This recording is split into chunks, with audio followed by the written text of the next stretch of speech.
All right, I'm here in St. Augustine, Florida, and I'm here with Daniel Carignan of Ripley's Entertainment.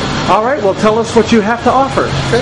Well, you're here at Ripley's, believe it or not, it's the first and the very original Ripley's to be opened up anywhere in the world. It opened up in the 1950s, and we have thousands and thousands of people come through here each and every year. It's right here in beautiful St. Augustine, right downtown. It's the old Warden Castle, so it's a pretty cool building, in addition to everything that Robert collected around the world and put inside the museum. We also offer train tours throughout the city as well. We have sightseeing train tours. It's a narrated historical tour. It takes you around the city. You can get on and off 22 different stops in the city. Use it as your own personal taxi service, which is awesome. Very reasonable rates. Tickets can be used for 3 days. All right. Well, hey, I want to thank you so much for sponsoring our show. No, not a problem. All right. This is the tour we're going to take. Here it is. 1899. It's called the Christopher Columbus II. And who am I speaking with? I'm Larry. Larry, how long have you been at this? About a year now. Okay, could you explain a little bit what we're going to be doing on this tour? Yeah, we take an hour and 20-minute guided tour around the city. It's a narrative tour. We make 22 stops around the city. It's about a mile around 22 different locations. We point out all the historic landmarks and locations for all the people. They can step on and off the trains all they like. And then the 22 stops and visit those. Train run out about every 15 minutes to stop. So wow, so people can just get off and then catch another train? Sure, this is the best way to get around the city. It's a lot easier than driving and walking. All right. Hey, thanks so much. Busy here. This is also where you can buy your tickets, step aboard the Ghost Train Adventure that leaves here at 8 o'clock in the evenings. Just a true paranormal adventure. They actually loan you an EMS meter like you use on ghost hunters or taps. And they give you a disposable camera so you can take pictures of anything weird you might see.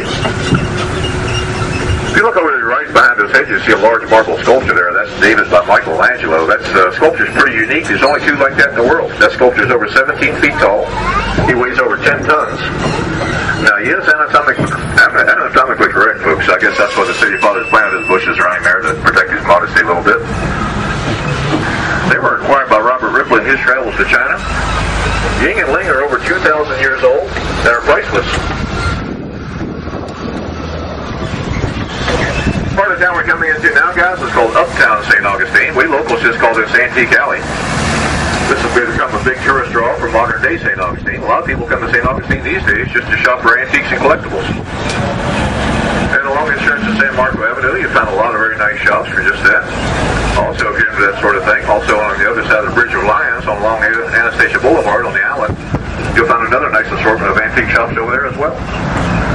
Now we are going to make a quick stop here for Antique Alley or Uptown. All right, here's our first stop of 22. And this is your stop. Antique Alley.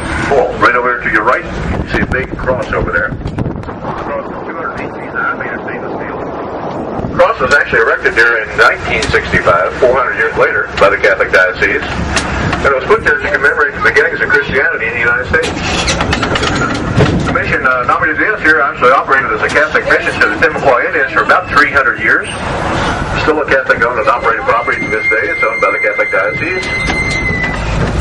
Over across the footbridge over there, you'll find the shrine to Our Lady of Lavici, the shrine for expected mothers. Also on the right here, the Prince of Peace Catholic Church. That's the last building in St. Augustine that was built entirely of coquina. Now, like I say, folks, if you walk across that little footbridge, stand at the base of that cross over there, you'll be standing on the very piece of ground where Christianity started in the United States. There's the mission grounds. There, that's a live oak tree that's been core tested and found to be over 600 years old. Most live oaks only live to be 200 or 300 years old, so that was pretty unusual. Say it might be because its roots are in the same spring provides the water for the fountain of youth. I don't know how it got to be so old, but it was here when Pedro Menendez landed. It was here when Ponce de Leon landed. We've seen a lot of history.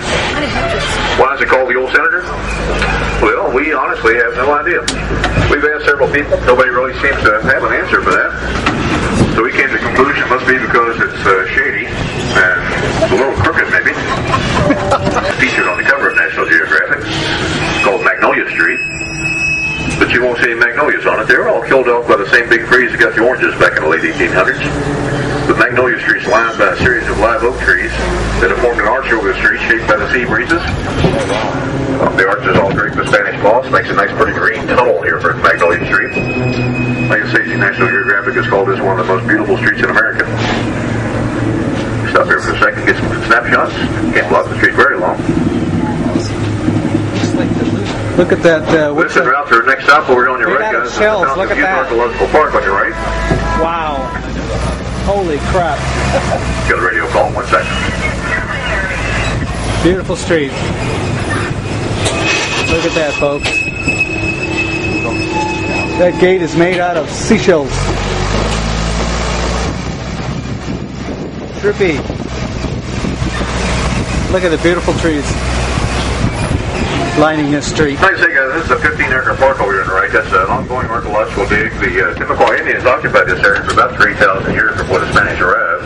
They've got another part of an Indian burial ground in there you can visit. There's a planetarium where you can see the stars the way they appeared on the night the Spanish arrived. Also, there's a big globe where you can trace the route they took. There's a nice little snack bar here. Some of the best hot dogs and cold beverages in St. Augustine. What else? What else? Oh, Fountain of Youth. You can step right up, take you a drink of water from the Fountain of Youth.